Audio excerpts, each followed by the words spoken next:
नमस्कार. आपल्या चॅनलवरती सर्वांचं अगदी मनापासून स्वागत आहे. आज आपण कोल्हापुरी चिकन रस्सा आणि चिकन सुक्कं करणार आहोत. रेसिपी थोडी जरी आवडली तर एक लाईक नक्की करा. चला तर मग वेळ न घालवता रेसिपीला सुरुवात करूया. प्रथम आपण इथे अर्धा किलो चिकन स्वच्छ धुवून त्याचे असे मध्यम तुकडे करून घेतलेले आहेत. चिकन प्रथम आपण मॅरिनेट करणार आहोत. यासाठी यामध्ये अर्धा चमचा आलं लसूण पेस्ट, अर्धा चमचा मीठ घालणार आहोत आणि पाव चमचा हळद घालणार आहोत. आणि हे सगळं चिकनला चांगलं लावून घ्यायचं आहे. हाताने असं चोळून हे चिकनला सगळं लावून घ्यायचं आहे. हे सर्व लावून घेतल्यानंतर याला झाकण लावून अर्धा तास आपण हे मुरवत ठेवूया. आता चिकन शिजवण्यासाठी इथे एक भांडं गॅसवरती ठेवलेलं आहे. आता यामध्ये घालूया 2 ते 3 चमचे तेल आणि तेल चांगलं तापलं की यामध्ये घालूया एक मध्यम आकाराचा बारीक चिरलेला कांदा. आता चिकनला कांदा खूप डार्क रंगावरती परतायचा नाही, हलका गुलाबी मऊ होईपर्यंतच परतवायचा आहे. तर इथे आपण कांदा परतून घेतलेला आहे. यामध्ये घालूया चिकन. गॅस आता मोठाच ठेवायचा आहे आणि चिकन 4 ते 5 मिनटं मोठ्या आचेवर परतून घ्यायचं आहे. तर चिकन आपण इथे 5 मिनटं मोठ्या आचेवरती चांगलं परतलेलं आहे. तुम्ही ते बघू शकता. हे परतल्यानंतर असं दिसतं आहे. तर छान असं हे आपलं चिकन परतून झालेलं आहे. आता गॅस कमी करूया आणि यावरती ठेवायचं आहे खोलगट झाकण. झाकणावरती पाणी ओतायचं आणि याला मंद आचेवर 5 ते 6 मिनटं शिजू द्यायचं. लगेच पाणी घालायचं नाही. लगेच पाणी घातलं की चिकन शिजत नाही आणि शिजायला खूप जास्त वेळ लागतो. 5 ते 7 मिनटं झाल्यानंतर ताटेवरचं पाणी गरम झालेलं आहे आणि खाली बघा चिकनला स्वतःचं पाणी सुटलेलं आहे.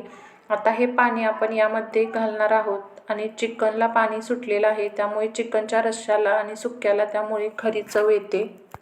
झाकणावर पाणी घालायचं. दर 5 मिनिटाला हे पाणी गरम झाल्यावर चिकनमध्ये ओतायचं आणि चिकन तळापासून हलवायचं, म्हणजे चिकन छान शिजतं. अशा प्रकारे चिकन शिजवून घ्यायचं आहे. शिजतं आहे तोपर्यंत आपण तांबड्या रस्स्याचं वाटणाचं साहित्य बघूया.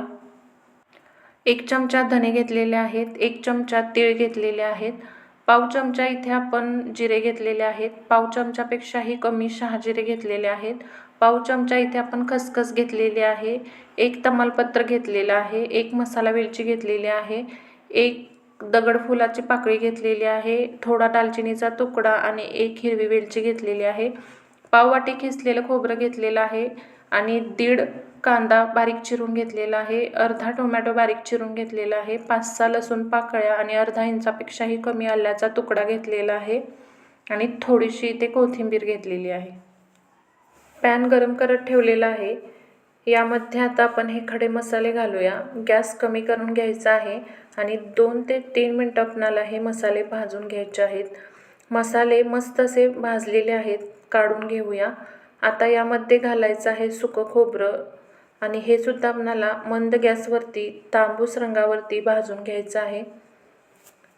तर इथे तुम्ही बघू शकता मस्त असं तांबूस रंगावरती खोबरं भाजलेलं आहे. ते सुद्धा आता आपण काढून घेऊया.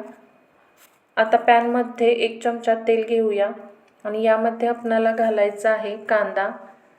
कांदा आता मोठ्याच गॅसवरती ठेवणार आहे आणि कांदा चांगला तांबूस रंगावरती भाजून घेणार आहे.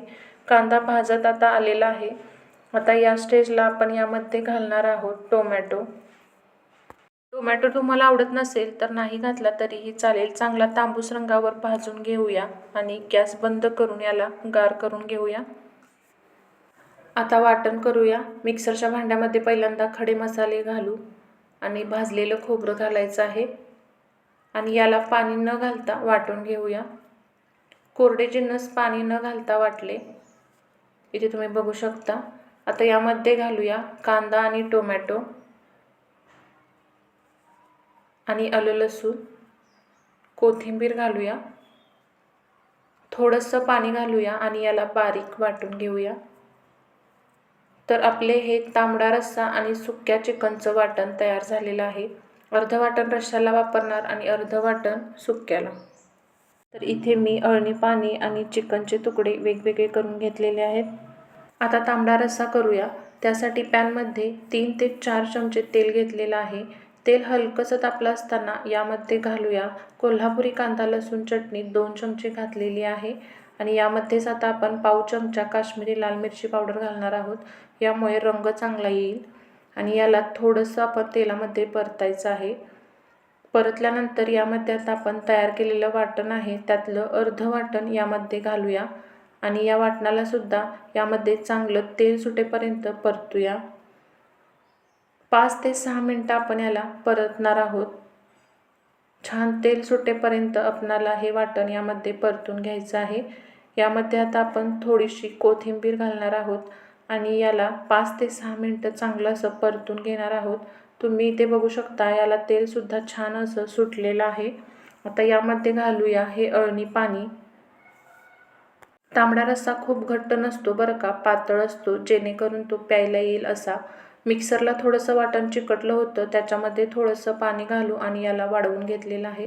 अजून थोडं गरम पाणी मी यामध्ये घालते आहे. हे बघा इतपत पातळ हे झालेलं आहे. चिकन शिजताना मीठ घातलं होतं त्यामुळे मला इथे मिठाची काही गरज वाटत नाही.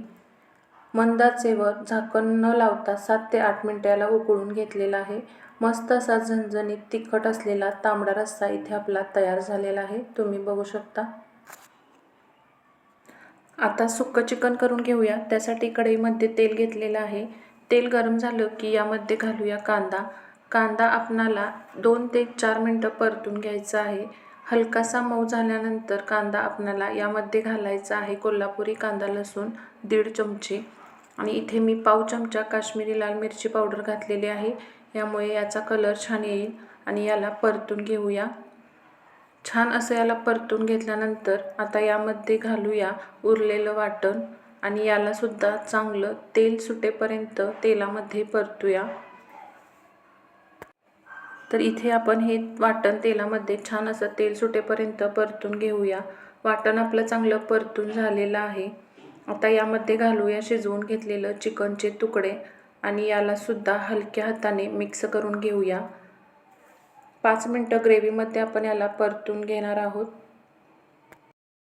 आता आपल्याला तांबड्या रश्श्याची थोडी तरी घ्यायची आहे आणि या सुक्यावर घालायचे आहे आणि याला छान असं मिक्स करायचं आहे.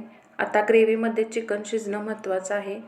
गॅस कमी करून याला झाकण लावून छान असं 5 मिनिटं मंद आचेवर शिजवून घेतलेलं आहे. वरून थोडीशी कोथिंबीर घालूया. आपलं चिकन सुक्कं इथे तयार झालेलं आहे. मस्त असं आपलं ग्रेव्हीतलं चिकन सुक्कं इथं तयार झालेलं आहे. तर आज आपण कोल्हापुरी चिकन रस्सा आणि चिकन सुक्कं याची रेसिपी बघितलेली आहे. रेसिपी तुम्हाला जर आवडली असेल तर लाईक, शेअर आणि सबस्क्राईब करा. रेसिपी माझी थोडी जरी तुम्हाला आवडत असेल तर एक लाईक करायला अजिबात विसरू नका. आपल्या चॅनलवर नवीन असाल तर चॅनल सबस्क्राईब करून बाजूची बेल घंटा नक्की क्लिक करा. अशाच नवनवीन रेसिपी पाहण्यासाठी आपलं चॅनल नक्की सबस्क्राईब करा. चला तर मग भेटूया एका नवीन रेसिपीसोबत. तोपर्यंत धन्यवाद.